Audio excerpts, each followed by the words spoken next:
Assalamualaikum warahmatullahi wabarakatuh. Selamat datang di vlog saya. Mudah-mudahan kawan-kawan semua selalu dalam keadaan sehat dan berada di dalam lindungan Allah Subhanahu wa Ta'ala dan berikut keluarga dimanapun dia itu berada. Dalam kehidupan ini banyak orang laki-laki itu yang pergi merantau dan kemudian meninggalkan anak istrinya di kampung halamannya. Dan itu bukan satu dua terjadi, tapi banyak. Seorang laki-laki karena dia memiliki tanggung jawab harus mencari nafkah untuk anak dan istrinya, dan kemudian dia pergi merantau ke luar kota. Bahkan ada yang ke luar negeri. Sebagian dari mereka itu bernasib baik dan sebagian lagi bernasib buruk. Tidak semua nasib orang itu baik dan juga tidak semua nasib orang itu buruk. Walaupun dia pergi merantau ke daerah yang jauh dan ataupun ke daerah yang dekat, sering terjadi mereka itu tidak pulang-pulang ke rumah, hanya mengirimkan duit untuk biaya hidup sehari-hari, biaya makan anak dan istrinya. Ada yang sebulan, ada yang 3 bulan tidak pulang, ada yang setahun, ada yang 5 tahun tidak pulang-pulang ke kampung halamannya. Karena sebagian nasib manusia itu ada yang mujur di rantau orang itu, ada yang tidak. Sebagian dari mereka itu mendapatkan pekerjaan yang baik, bisa mengumpulkan uang, dan kemudian uang itu bisa dikirim ke kampung halamannya untuk anak istrinya.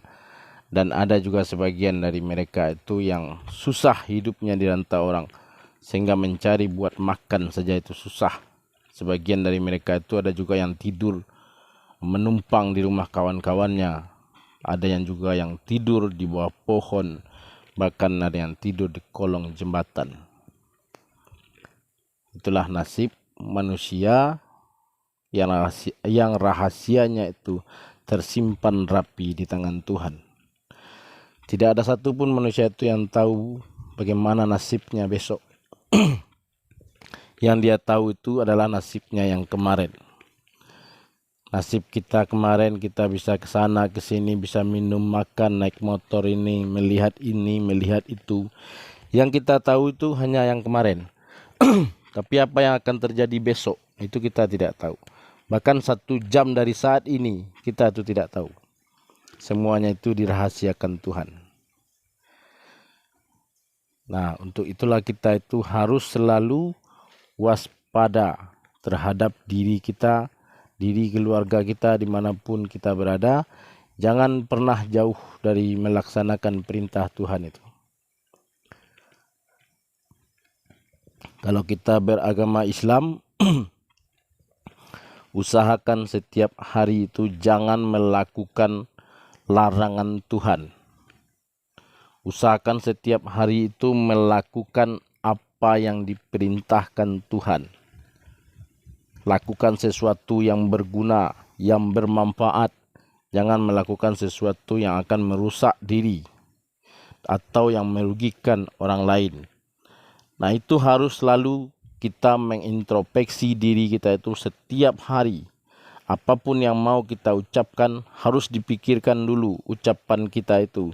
Jangan sampai menyakiti perasaan orang lain.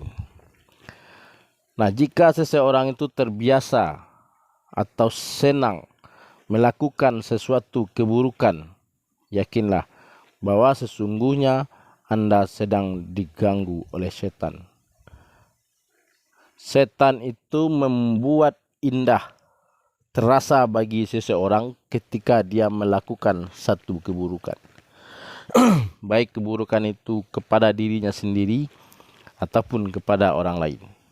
Nah, setan itu tugasnya itu membuat orang itu merasa senang ketika dia itu melakukan kesalahan.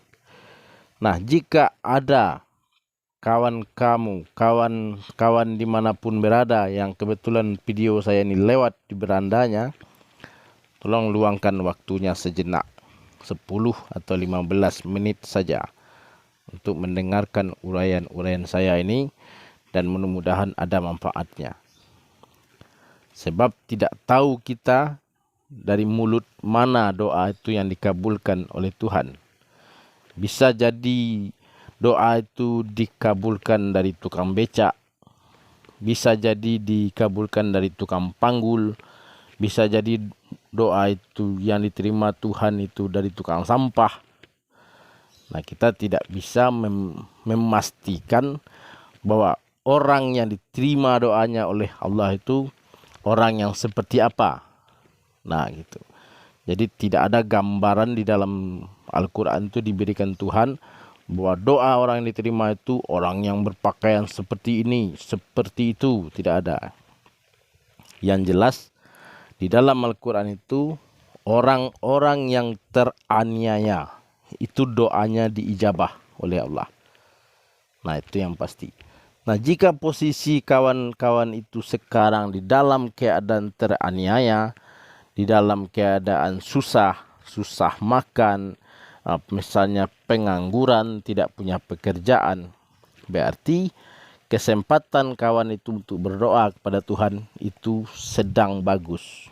Sebab apa? Posisi kawan itu sedang teraniaya.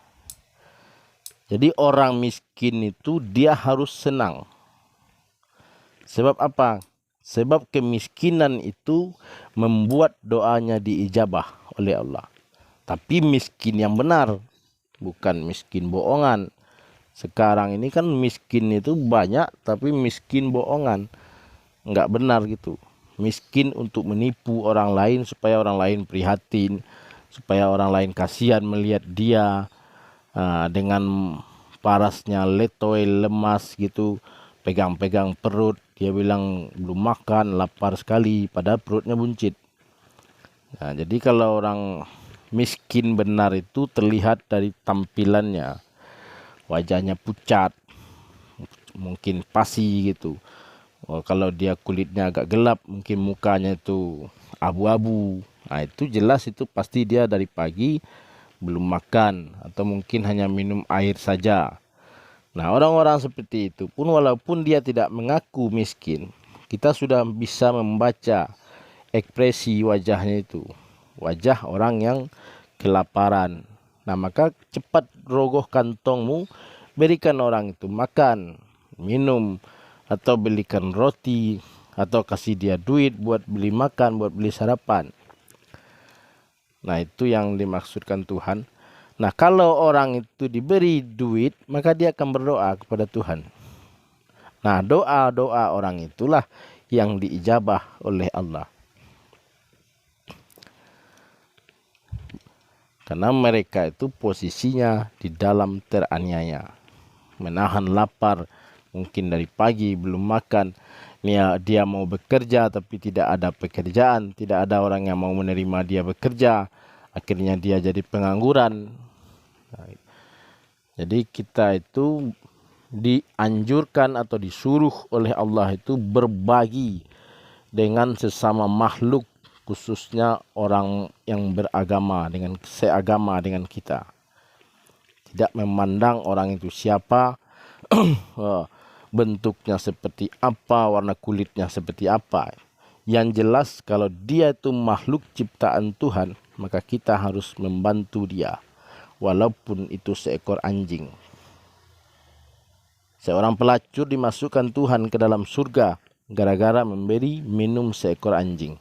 Anjing jelek lagi itu, udah kurap, jelek, bulunya udah pada rontok.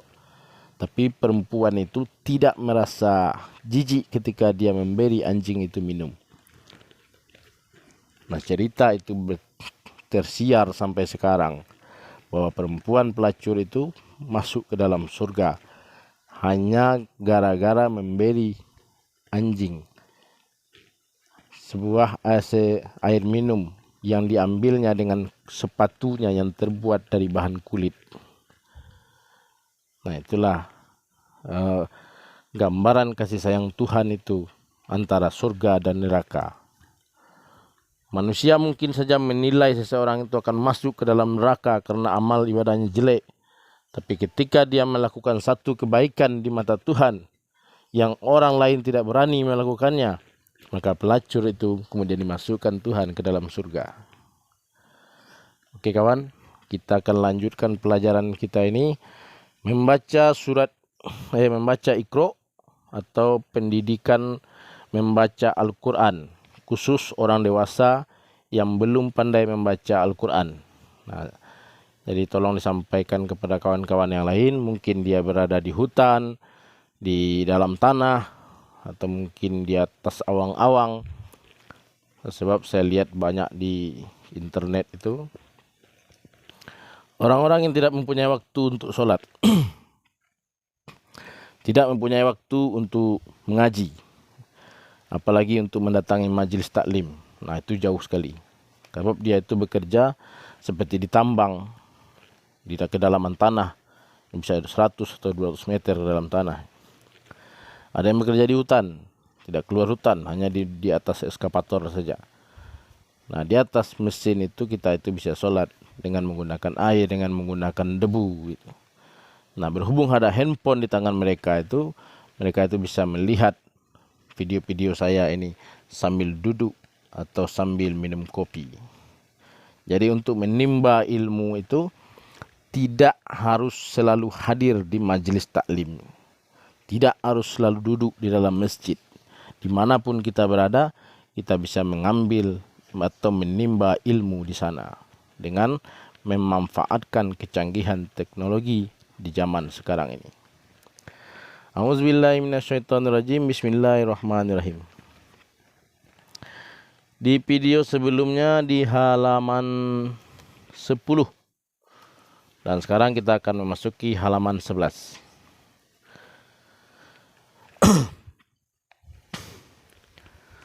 A'udzubillahi minasyaitonirrajim. Bismillahirrahmanirrahim.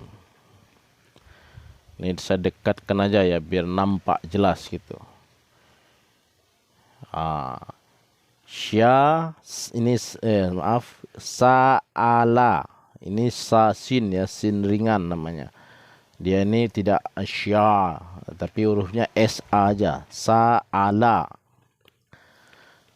Nasoha. Baya'a. Nah, kawan-kawan harus perhatikan ini sering-sering ya. Ini huruf ain, bukan huruf a. Jadi kalau membacanya berdua, baya'a. Nah, itu bilang sama kawan yang baca a itu, ini ain kawan, bukan a. Jadi membacanya baya'a. Hidungnya itu dimainkan. Baya'a. A. Yaqona. Nah, ini gede tenggorokannya. Ko, bukan ko. Nah, kalau ko lain lagi dia. Kalau ini bukan ko, tapi ko. Digedekan tenggorokannya. Yaqo. Gitu, harus belajarnya begitu. Yaqona. Sekarang ini banyak guru-guru tuh malas mengajarkan Iqra itu, apalagi untuk orang dewasa tuh yang lidahnya udah kaku gitu. Kebanyakan makan asam garam. Ya toda. Salah. Atoda. Baroza. Waqoba. Sorofa. Membacanya boleh putus-putus meskipun digandeng hurufnya. Nah, ini keringanan dari pembimbing Iqra ini. Dituliskan di sini ini. Ini bukan keringanan dari saya. Ini keringanan yang sudah ditentukan oleh para ahli yang telah membuat Iqra ini. Jadi kalau ada buku Iqra, hadis, tafsir dan segala macam itu dibuat oleh para ahli yang sudah diteliti dan kemudian produk mereka itu sudah mendapatkan izin dari Departemen Agama. Jadi tidak perlu diragukan lagi. Ghosako, fataka, wadoa, napasa, ba'asa. Nah, ini huruf ain ya. Tapi ini kepalanya sudah tidak ada bentuk ain, badannya pun tidak ada bentuk ain. Nah, tapi yang harus kawan perhatikan, apabila lengkungannya ke atas itu huruf ain, dan apabila nanti lengkungannya ke bawah seperti ini juga tapi ke bawah itu mim. Ba'asa, khotama, safala, hasyaro. Ini yang sya. melengkung 3 kali, ada titik 3 itu sya. Tapi kalau dia datar saja titiknya 3 itu sa, TSA, sa. Kalau ini SYA, sya. Aisyaro, syatoya, jaza'a. Nah ini yang asli nih, masih original. Faqoda, nazoma, ghofaka, so'aba, wasako, hayasa. Ini yang sya. Ini TSA. TSA, sa. TSA. Nah, itu. Jadi bacanya sa, ha, ya, sa.